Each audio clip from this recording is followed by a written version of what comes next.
the public voice and fourth pillar of democracy. আগামী 1 June 18তম Lok Sabha নির্বাচন অনুষ্ঠিত হচ্ছে শেষ দফায়। সেই লোকসভা নির্বাচনের সাথে নির্বাচন হচ্ছে বরানগর বিধানসভা কেন্দ্রের উপনির্বাচন। আর মাত্র হাতে গোনা কয়েকটা দিনের অপেক্ষা। সেই নির্বাচনী প্রচারে যৌথ প্রচার সন্ধ্যাকালীন বরানগর পৌরসভার অন্তর্গত 3টি ওয়ার্ডে 9 নম্বর ওয়ার্ড, 10 নম্বর ওয়ার্ড এবং 11 নম্বর ওয়ার্ডে শনিবার সন্ধ্যায় দমদম লোকসভা কেন্দ্রের জাতীয় কংগ্রেস সমর্থিত বামফ্রন্ট মনোনীত সিপিআইএম প্রার্থী সুজন চক্রবর্তী এবং বরানগর বিধানসভা কেন্দ্রের উপনির্বাচনে জাতীয় কংগ্রেস সমর্থিত বামফ্রন্ট মনোনীত সিপিআইএম প্রার্থী তন্ময় ভট্টাচার্য যৌথ প্রচার সারলেন। বরানগর পৌরসভার 3টি ওয়ার্ড 9, 10 ও 11 নম্বর ওয়ার্ডে সামনে প্রচার শুরু হয়। সেই 3টি ওয়ার্ডের বিভিন্ন অঞ্চল পরিক্রমা করেন। বারুইপাড়া লেন, বিদ্যায়তন সরণি, রাজকুমার Mukherjee road, Neogipara, barrister road সহ বিভিন্ন অঞ্চল পরিক্রমা করেন সুজন চক্রবর্তী এবং তন্ময় ভট্টাচার্য।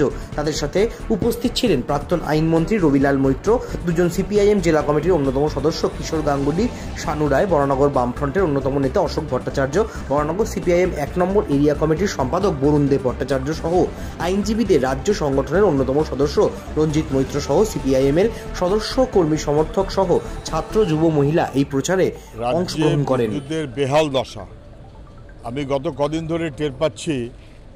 কালকে নিমতা, আমি বিরাটির এই চত্বরে আছি এখন, কারেন্ট অফ, মানে লাইন নেই। আমার সকালে প্রচার ছিল, বললেন সারা রাত জেগে আছে। তার আগের দিন বিরাটি লাইন ড্রপড, বসে গেল, ট্রান্সফরমার বাস্ট করলো না কি হলো, সারা রাত ধরে মেরামতের কাজকর্ম করছে বটে। বিদ্যুতের এত বেহাল দশা কেন? যে ইলেকটোরাল বন্ডের এফেক্ট। ভারতবর্ষের সবচাইতে বেশি বিদ্যুতের দাম পশ্চিমবাংলায়, তার মধ্যে যা হাল, এটা কি ইলেকটোরাল বন্ডের এফেক্ট?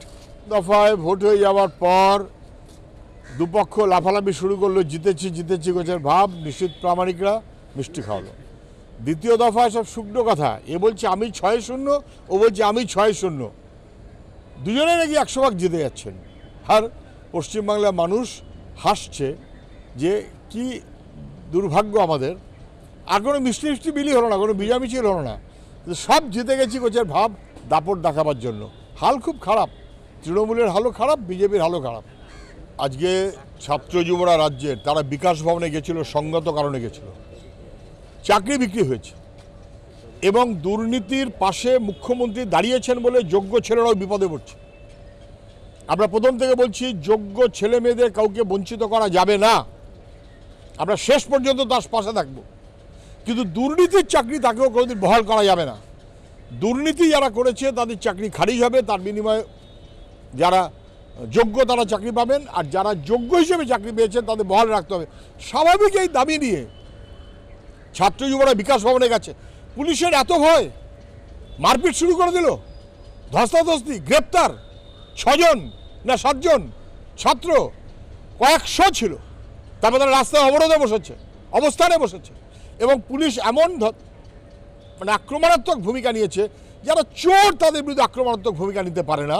আর চোরের প্রতিবাদ করলে, দুর্নীতির প্রতিবাদ করলে, মীনাক্ষী আহত হয়েছে, তনুশ্রী আহত হয়েছে, আরও বোধহয় অনেকে আহত হয়েছেন। কি হচ্ছে নাকি এটা? মুখ্যমন্ত্রী দুর্নীতি করবেন, দুর্নীতিগ্রস্তদের পাশে দাঁড়াবেন, আর দুর্নীতির বিরুদ্ধে কথা বলে পুলিশ লেলিয়ে দেবেন, এ কখনো মেনে নেওয়া যাবে না। You are watching Gazette Media Network.